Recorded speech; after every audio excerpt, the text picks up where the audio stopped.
अस्सलाम वालेकुम दोस्तों, अपनी पिछली वीडियो में हमने बात की थी कम्युनिज़म पर। इस वीडियो में हम डिस्कस करेंगे कैपिटलिज़म को। आज की दुनिया में ये कितना सक्सेसफुल रहा और कितना बड़ा फेलियर रहा, आइए देखते हैं। दोस्तों, कैपिटलिज़म वर्ड आता है कैपिटल से, जिसका मतलब है पैसा या किसी भी तरह की वेल्थ। अगर आपके पास गाड़ी है, घर है या ज़मीन है तो ये सब आपके कैपिटल हैं। पिछली वीडियो में मैंने आपको कम्युनिज़म की बेसिक डेफिनेशन बताई थी, जहाँ पर हर इंसान अपनी सलाहियत के हिसाब से काम करता है और उसे चीज़ें सिर्फ उसकी ज़रूरत के हिसाब से मिलती हैं। इसी तरह कैपिटलिज़म की डेफिनेशन ये है, from each according to his ability to each according to his capital.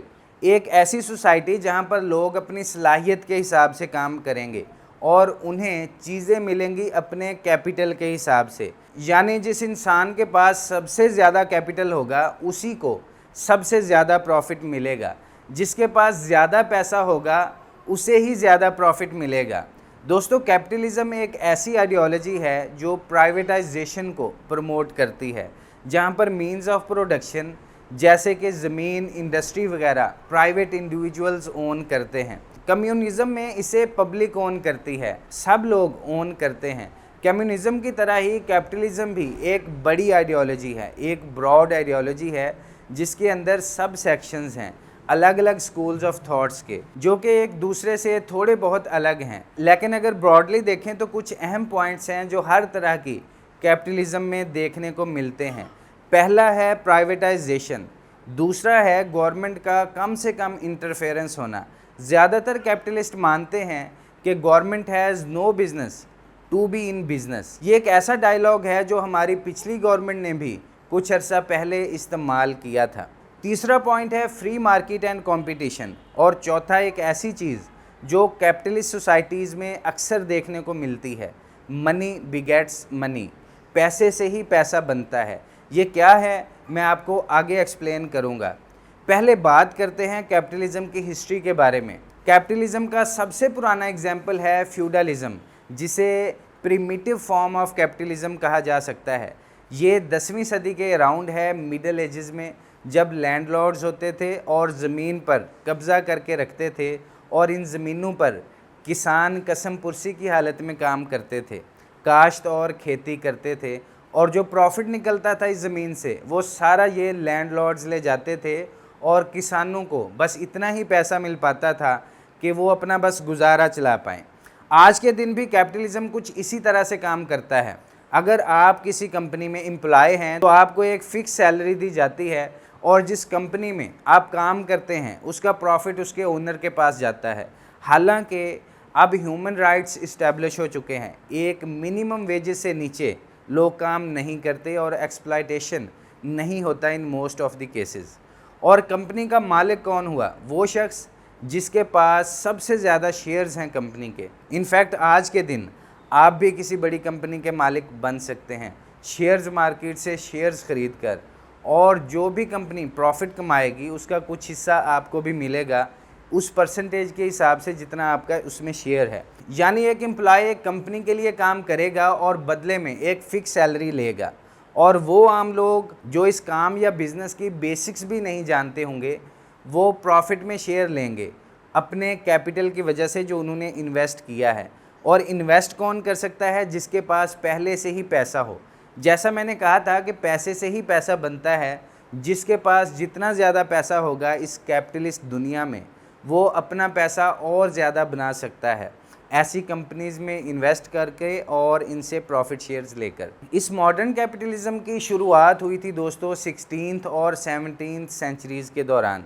Britain और नीदरलैंड्स में दुनिया का पहला स्टॉक एक्सचेंज था एम्स्टर्डम स्टॉक एक्सचेंज। यहाँ पर पहली कंपनी रजिस्टर की गई थी डच ईस्ट इंडिया कंपनी 1602 में। जहाँ एक तरफ कम्युनिज़म के लिए कार्ल मार्क्स आए, वहीं दूसरी तरफ कैपिटलिज़म के लिए एडम स्मिथ, जिन्हें फादर ऑफ कैपिटलिज़म कहा जाता है।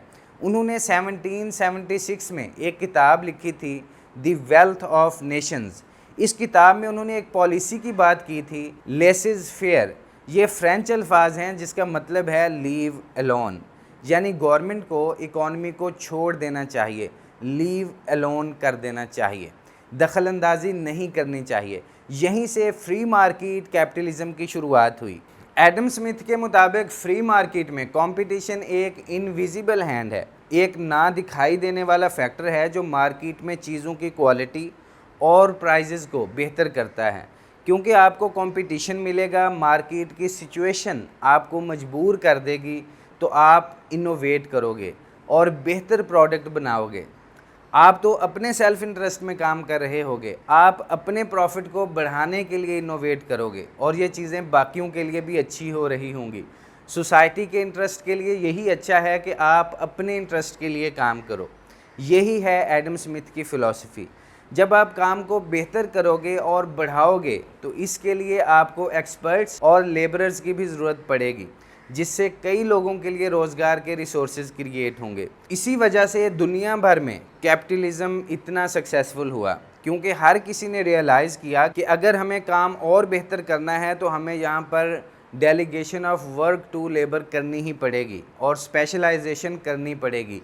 इन्हीं आइडियाज़ को इम्प्लीमेंट करके दोस्तों एक इंडस्ट्रियल रेवोल्यूशन की शुरुआत हुई और बड़ी बड़ी फैक्ट्रीज इस्टेब्लिश की गई। और इससे इवेंचुअली हुआ क्या कि वर्कर से कई कई घंटों काम करवाया जाता था बुरी कंडीशंस में, जिसका जिक्र मैंने पिछली कम्युनिज़म वाली वीडियो में किया था। एक्सप्लॉयटेशन होती थी वर्कर्स की, जिससे इवेंचुअली शुरुआत हुई कम्युनिज़म की। इस सारी सूरत हाल से आपको लग रहा होगा कि कार्ल मार्क्स और एडम स्मिथ एक दूसरे के जानी दुश्मन होंगे, लेकिन ऐसा नहीं है। कार्ल मार्क्स ने अपनी किताब दास कैपिटल में कुछ पॉइंट्स पर एडम स्मिथ से एग्री भी किया था। दर हकीकत ये दोनों एक ही सिचुएशन को डिफरेंट प्रोस्पेक्टिव्स में देख रहे थे। दोनों के बीच डेफिनेटली बड़ी बड़ी डिसएग्रीमेंट्स भी थी। जहां एक तरफ एडम स्मिथ एफिशिएंसी और प्रोडक्टिविटी पर फोकस करते थे, वहीं दूसरी तरफ कार्ल मार्क्स मानते थे कि हाँ, प्रोडक्टिविटी डेफिनेटली बढ़ेगी, लेकिन कार्ल मार्क्स का फोकस एक इंडिविजुअल वर्कर पे था।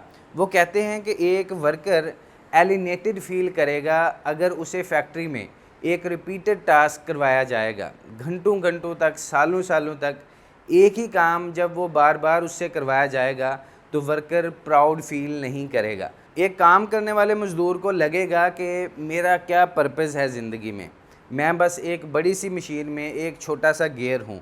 कार्ल मार्क्स का कहना था कि स्पेशलाइजेशन करने से वर्कर्स और ज़्यादा रिप्लेसेबल होते जाएंगे और इससे कैपिटलिस्ट के हाथ में और ज़्यादा ताकत आती जाएगी, जिससे वो वर्कर्स को एक्सप्लॉइट करेगा। तो यहाँ कार्ल मार्क्स और एडम स्मिथ के दो अलग अलग प्रोस्पेक्टिव हैं एक ही सिचुएशन को देखने के। याद रहे, कार्ल मार्क्स और एडम स्मिथ दोनों अलग अलग ज़माने में पैदा हुए थे। एडम स्मिथ 1790 में इस जहां से कूच कर गया था, जबकि कार्ल मार्क्स पैदा हुए थे 1818 में। यानी कार्ल मार्क्स एडम स्मिथ की वफ़ात से 28 साल बाद पैदा हुए थे। 1790s एक ऐसा टाइम था जब इंडस्ट्रियल डेवलपमेंट की जस्ट शुरुआत हुई थी, जबकि कार्ल मार्क्स एक ऐसे ज़माने में बड़े हुए थे जब वो देख रहे थे अपने इर्द गिर्द इंडस्ट्रीज़ में, फैक्ट्रीज़ में वर्कर्स को एक्सप्लॉइट होते हुए। लेकिन ये दोनों अगर एक ही ज़माने में बड़े हुए होते तो शायद एक दूसरे से ज़्यादा एग्री करते। जहाँ तक कैपिटलिज्म की इम्प्लीमेंटेशन का सवाल है, इसका आगाज़ हुआ 1902 में एक बड़े ही गैर मामूली वाक़या के रूनमा होने से। यूएसए में 3 बड़ी स्टील कंपनीज थी, कार्नेगी स्टील, फेडरल स्टील और नेशनल स्टील। ये मर्ज कर गई एक कंपनी में जिसका नाम था यूएसएस स्टील, जो दुनिया की पहली $1 बिलियन कॉरपोरेशन बनी। एल्बर्ट एच गैरी इस कंपनी के चेयरमैन थे। स्टील कंपनीज में अभी भी थोड़ा बहुत कंपटीशन बचा था, तो गैरी ने क्या किया, अपने सारे कॉम्पिटिटर्स को डिनर पे इनवाइट किया और उनसे कहा कि हम क्यों आपस में बिल्लियों की तरह लड़ रहे हैं यहाँ पर और रोटी बंदर को ले जाने दे रहे हैं। साथ में मिलकर काम करते हैं और इन कॉम्पिटिटिव प्राइजेस को बंद कर देते हैं। और ऐसे बनी दोस्तों दुनिया की पहली $1 बिलियन कंपनी की मोनोपोली। अब एडम स्मिथ की थ्योरी के मुताबिक यहाँ पर जो फ्री मार्केट का इनविजिबल हैंड था उसको काम करना चाहिए था और चीज़ों को ऑटोमेटिकली ठीक कर देना चाहिए था, लेकिन ऐसा नहीं हुआ। जब मोनोपोली होती है किसी एक कंपनी की तो ये पब्लिक के लिए, कंज्यूमर्स के लिए अच्छी चीज़ नहीं होती, क्योंकि ऐसी सिचुएशन में प्राइजेस कंट्रोल्ड और कॉम्पिटिटिव नहीं होती और कंपनी एक्स्ट्रा चार्ज करती है। कैपिटलिज्म में इन एक्स्ट्रा पैसों को प्रॉफिट बुलाया जाता है। कार्ल मार्क्स ने अपनी किताब दास कैपिटल में इसके रिगार्डिंग एक थ्योरी बताई थी जिसका नाम था theory of absolute surplus value. तो कार्ल मार्क्स के नज़दीक ये एक ऐसा सिस्टम है जहाँ पर हर कोई सीढ़ी पर चढ़ने की कोशिश कर रहा है अपने एक्सप्लॉइट को रोकने के लिए, लेकिन जब वो सीढ़ी पर चढ़ जाता है तो फिर वो दूसरों को एक्सप्लॉइट करना शुरू कर देता है। और ये एक ऐसा सिस्टम है जहाँ पर काम इतना ज़्यादा रिगार्ड नहीं किया जाता बल्कि पैसे को रिगार्ड किया जाता है। अगर आपके पास इतना ज़्यादा पैसा है कि आप एक कंपनी बना सको तो आप दूसरों से काम करवा के मैक्सिमम प्रॉफिट ले जा सकते हो। लेकिन हर कंपनी दोस्तों ऐसी नहीं होती। हर कंपनी का मालिक ऐसा नहीं होता जो हर किसी को एक्सप्लॉइट करता रहे। तारीख़ में थोड़ा सा और आगे चलें तो 1929 में दोस्तों एक बहुत बड़ा झटका लगा कैपिटलिज्म को, जब स्टॉक मार्केट बुरी तरह से क्रैश कर गया और ग्रेट डिप्रेशन आई और एक बड़े स्केल पर अनएम्प्लॉयमेंट और पॉवर्टी देखने को मिली। और इस पॉइंट पर दोस्तों एंट्री होती है कैपिटलिज्म की तारीख को बदल देने वाले करैक्टर जॉन एम कीन्स की। कीन्स की ये थ्योरी थी कि फ्री मार्केट में कोई इनविजिबल हैंड एग्जिस्ट नहीं करता, बल्कि एक फ्री मार्केट में कंपनियों की मोनोपोली बन जाती है। यहाँ पर गवर्नमेंट को इंटरफेयर करना चाहिए और इन कंपनीज़ को रेगुलेट करना चाहिए। छोटी कंपनीज़ को सब्सिडाइज़ करना चाहिए और बड़ी कंपनीज़ की मोनोपोलीज़ को तोड़ना चाहिए। इसके ख़िलाफ़ सख्त रूल्स एंड रेगुलेशंस बनाए जाने चाहिए ताकि ये कंपनियां कंज्यूमर्स और आम पब्लिक का इस्तेहसाल ना करें। तो अगले कुछ ही सालों में कीन्स की थ्योरी से आइडियाज़ लेकर दुनिया भर में कई कंट्रीज़ ने कंपनीज़ को रेगुलेट करने के रूल्स एंड रेगुलेशंस बनाना शुरू कर दिए और आज तक ये तकरीबन सारी दुनिया में इम्प्लीमेंट हो चुके हैं।